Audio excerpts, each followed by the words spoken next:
raté un jour. Des fois, on était vraiment fatigué, revenant de l'école vers 3h30, 4h, se préparer rapidement pour venir ici. C'était fatigant, mais le Seigneur a été avec nous. Je veux apporter quelques éléments pour augmenter le rapport du directeur et aussi ce que le pasteur vient de dire, qu'on vient de déposer le fardeau. Mais je pense que c'est faux. Et dans le rapport qu'on a eu pendant la campagne, on l'a examiné le rapport, nous avons eu pendant les 3 semaines 44 visiteurs, c'est-à-dire 44 personnes distinctes pendant les 3 semaines, 44 personnes. De ces 44 personnes, 27 sont venues une seule fois. 27 nous ont visités une seule fois, mais on a leur numéro et leur adresse. On a leur numéro et leur adresse. Donc la campagne prend fin, mais ces gens-là, on doit continuer à garder contact avec eux. 27 personnes qui nous ont visités uniquement une seule fois. Nous avons eu 5 baptêmes. C'est 5 personnes qui ont pris la décision qu'on a pu voir dans l'eau, pas vrai? Mais le directeur n'a pas dit qu'il y a des gens qui ont pris la décision également, mais qui n'ont pas pu entrer dans l'eau à cause de leur situation. C'est-à-dire, il y a des choses à ranger, il y a un accompagnement à donner à ces gens-là pour qu'ils prennent la décision, pour qu'ils soient en mesure d'entrer dans l'eau. Donc le travail n'est pas fini. Le travail n'est pas fini. Donc nous avons à continuer le travail. Le pasteur Juloise et Edwin, ils vont donner un rapport complet à l'église. Mais si on les laisse et qu'on attend qu'il y ait une autre période de campagne pour recontacter ces gens, il sera peut-être trop tard. Il sera peut-être trop tard.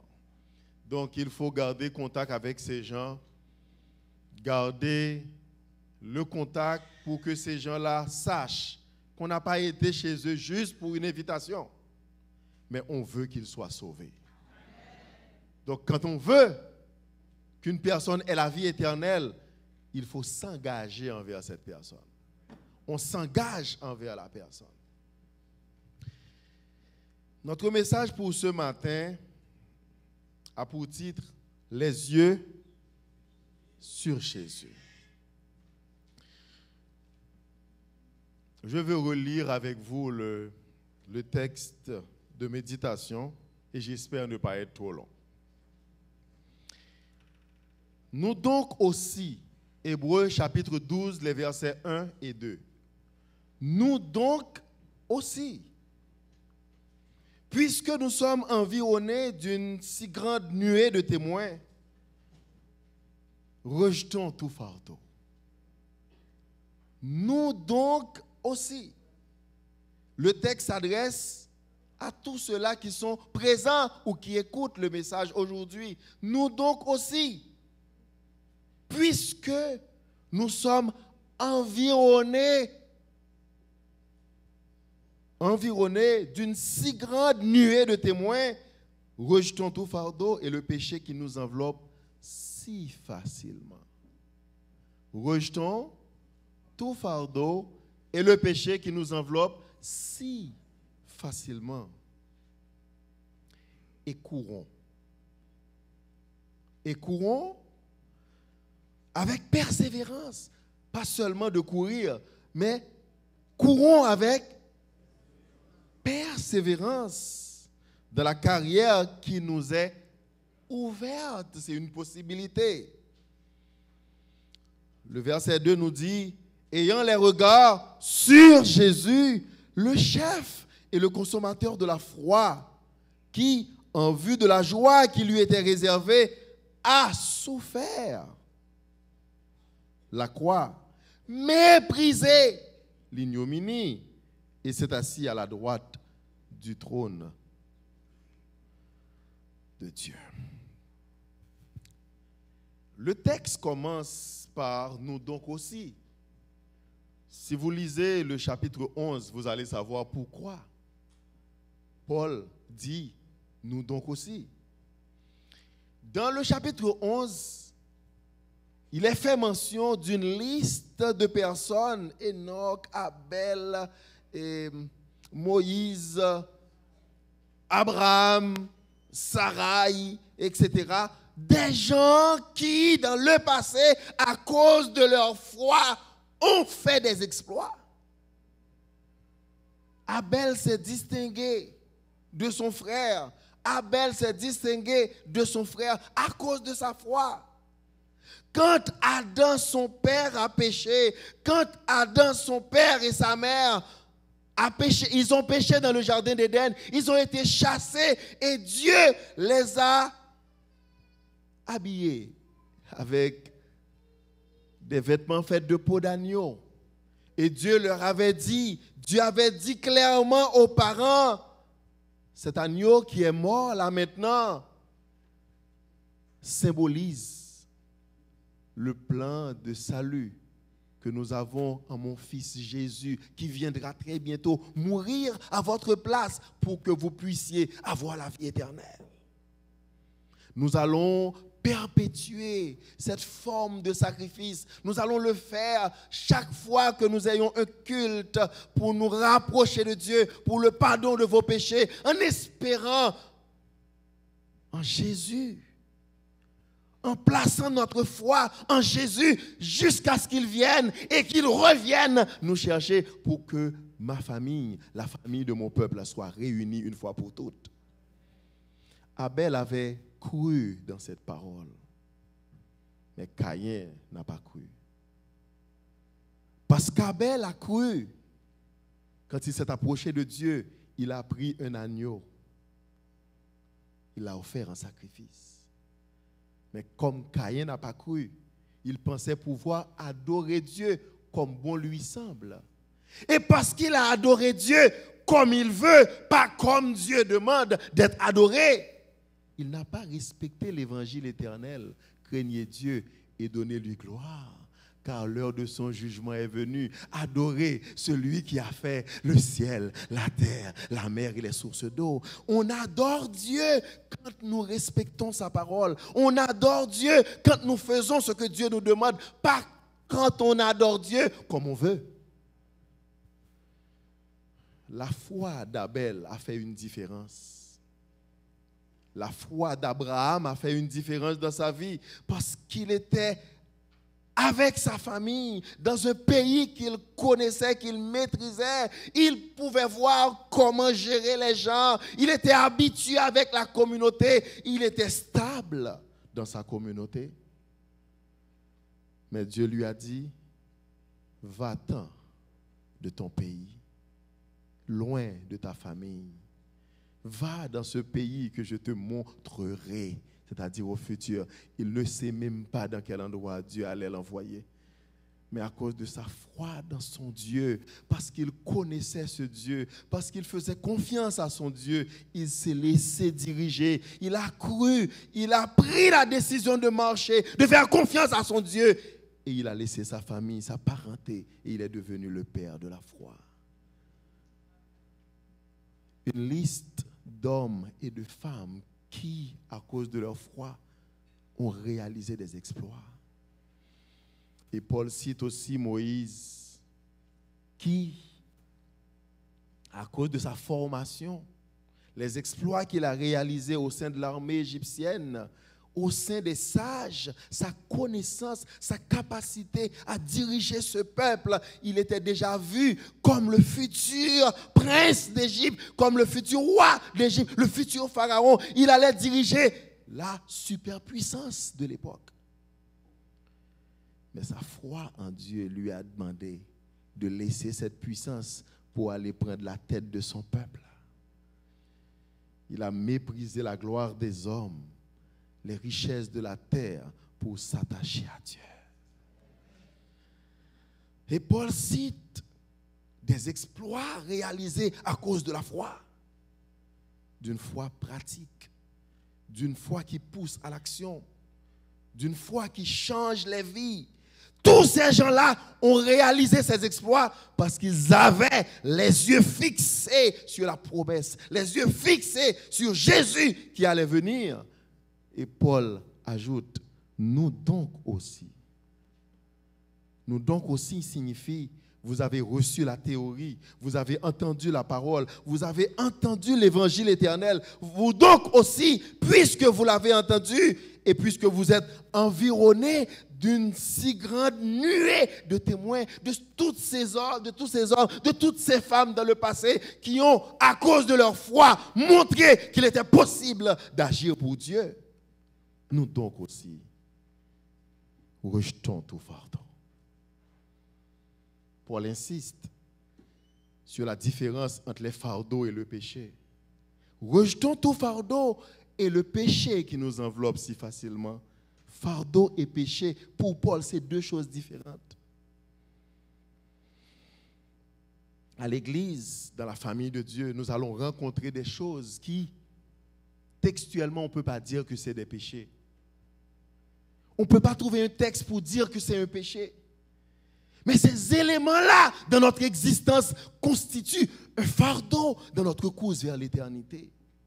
Des éléments qui nous empêchent d'avancer, des éléments qui mobilisent notre énergie, qui nous poussent à dépenser beaucoup d'énergie et nous restons faibles, n'ayant aucune force pour avancer vers Dieu, n'ayant aucune force pour continuer la course, n'ayant aucune force.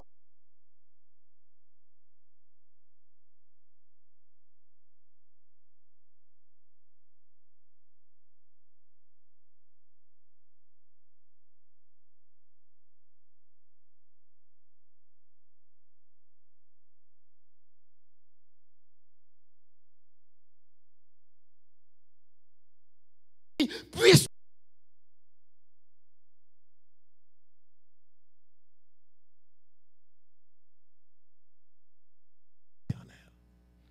je ne sais pas ce qui constitue un fardeau pour vous ce matin.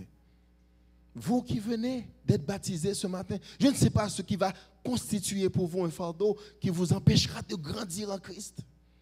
Mais le Seigneur nous dit, dès que tu vois qu'il y a quelque chose qui vous empêche d'avancer, rejetez-le. Rejetons tout fardeau. Tout fardeau. Et aussi le péché. Comme l'apôtre Paul fait allusion à une course, il identifie, il symbolise notre course vers l'éternité, notre marche vers le ciel avec une course. Il dit, dans la course, nous ne prenons que ce qui est nécessaire, que ce qui est utile pour la cause, que ce qui va nous aider à gagner la cause. Il dit, rejetons les fardeaux, mais aussi le péché qui nous enveloppe. C'est-à-dire, il considère le péché comme un habit gênant, une enveloppe qui nous empêche de courir. Nous voulons courir, mais le péché nous enveloppe et facilement. Il dit, rejette aussi le péché. Nous ne pourrons pas connaître le péché si nous ne sommes pas totalement à Christ. Continuellement en contact avec sa parole. Rejetons tout fardeau et le péché qui nous enveloppe si facilement et courons. Première étape pour avoir la vie éternelle. Première étape, il faut savoir rejeter les fardeaux et le péché.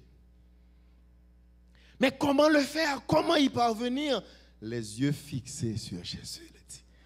Les yeux fixés sur Jésus, deuxième partie, ayant les regards fixés sur Jésus, le chef et le consommateur de la foi, qui, en vue de la joie qui lui était réservée, a fait quoi? A souffert à la croix. C'est-à-dire, Christ a choisi aussi, comme vous, Christ a choisi. Il pouvait ne pas accepter la croix, mais il a choisi de le faire comme Christ, ayant les yeux sur lui, qui nous lead, qui nous dirige, qui nous conduit. Lui, il était au ciel. Il n'avait rien à voir avec nous. Il était au ciel. Il avait déjà la gloire. Il avait déjà la paix. Il avait déjà la tranquillité. Il était au ciel. Il avait tout. Pourquoi est-il venu sur terre? Pourquoi? par amour pour vous et moi, il est venu.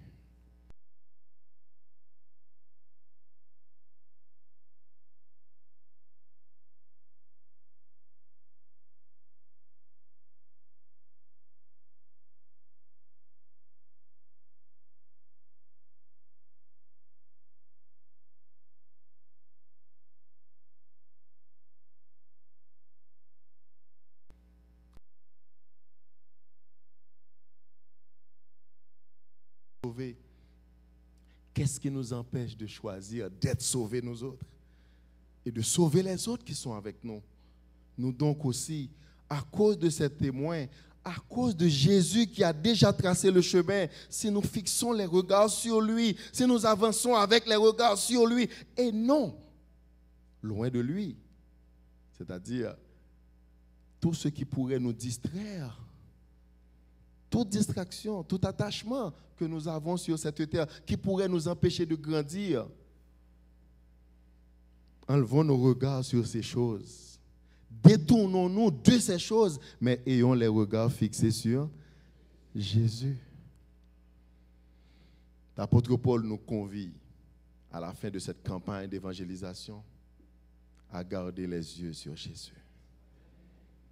Et si nous gardons les yeux sur Jésus, chaque jour, en ayant nos cultes, en étudiant la parole de Dieu, en chantant sa gloire, en regardant notre vie, nos rapports avec nos amis, nos rapports avec nos frères et sœurs, nos rapports avec nos parents, nos rapports avec nos enfants, nos rapports avec nos femmes, nos rapports avec nos maris. Si nous avons les yeux fixés sur Jésus, nous allons voir ce qui ne marche pas dans ces relations. Nous allons voir ce qu'il faut corriger dans ces relations. Nous allons voir comment l'Esprit de Dieu est disposé à nous aider quand nous crions à lui, quand nous nous tournons vers lui. Je vous invite, frères et sœurs, tandis que nous sommes sur la route vers l'éternité, à continuer à regarder à Jésus tandis que nous persévérons dans la course vers l'éternité. Ayons les yeux sur Jésus et nous sommes assurés que nous aurons la victoire, que le Seigneur nous aide.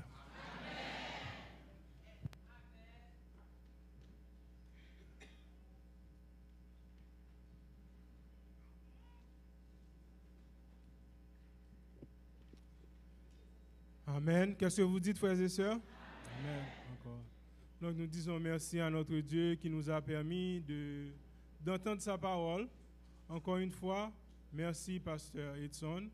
Que Dieu bénisse ton ministère ainsi que ta famille. Donc pour terminer, nous allons nous mettre debout et chanter au numéro 357 des hymnes et louanges.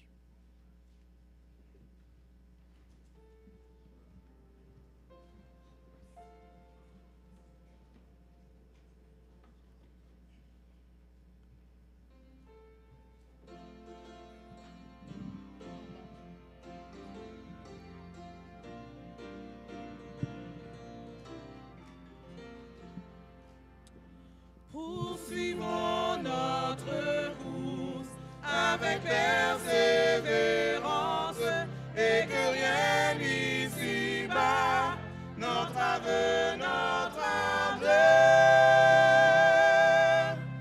Déjà paraît le but, ô sublime espérance, regardons à Jésus. Regardons à Jésus, couronnant le vainqueur. Regardons à Jésus, couronnant le vainqueur. Si la route parfois est ardue et sévère, supportons vaillamment fatigue et douleur. Quand le chemin des cieux doit passer au calvaire, regardons à Jésus.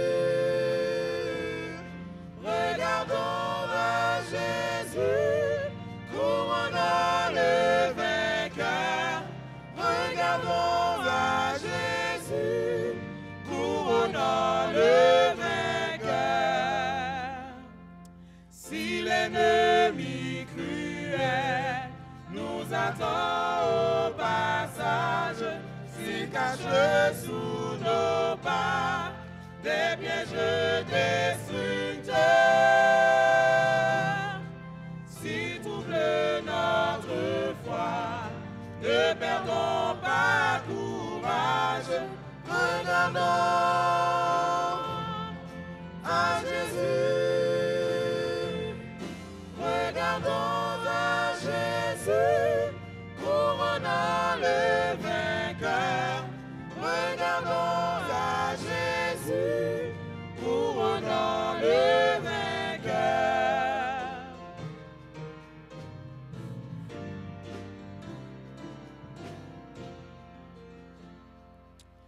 Et quand viendra pour nous la fin de la carrière, si l'ombre de la mort enveloppe nos cœurs, cherchons encore en haut l'éternelle lumière, regardons à Jésus, regardons à Jésus, couronnant le vainqueur, regardons à Jésus, couronnant le vainqueur.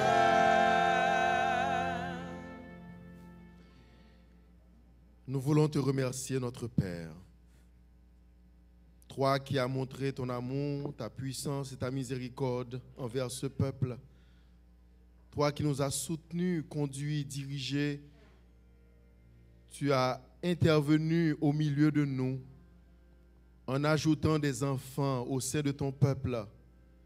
Des enfants qui se préparent comme nous à te rencontrer très bientôt. Nous voulons ce matin tourner nos regards vers toi. Toi seul capable de nous fortifier sur le chemin vers l'éternité. Donne-nous, Seigneur, de nous attacher à toi et que rien ici-bas ne nous empêche d'avoir la vie éternelle. Bénis ce peuple réuni devant toi et donne-nous, Seigneur, de recevoir le sceau de ton salut. Que ton esprit continue de vivre en nous, tandis que nous mettons fin à ce culte. Continue de vivre au milieu de ton peuple jusqu'à ton retour. En Jésus-Christ, ton Fils, nous te prions, lui qui vit et qui règne au siècle des siècles. Amen.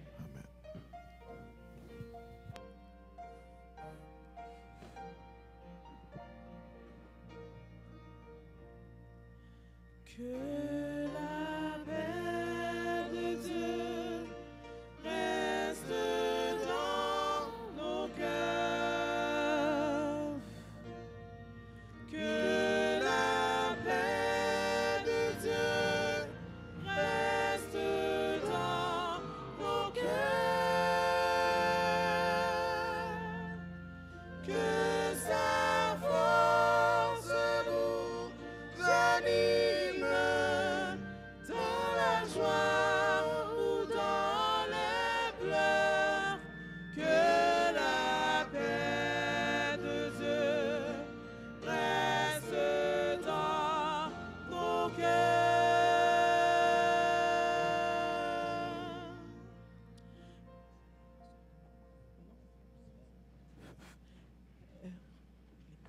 Allô, allô. 1, 2, 1, 2. Allô? 1, 2, 1, 2. Pour favoriser la sortie, nous allons chanter le chantème. Test.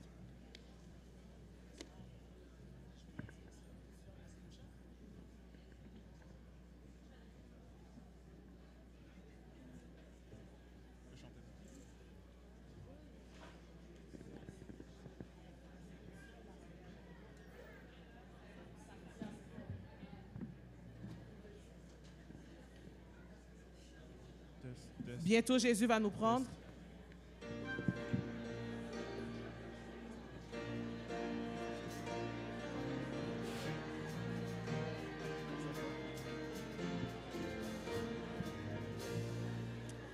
Bientôt, Jésus va nous prendre auprès de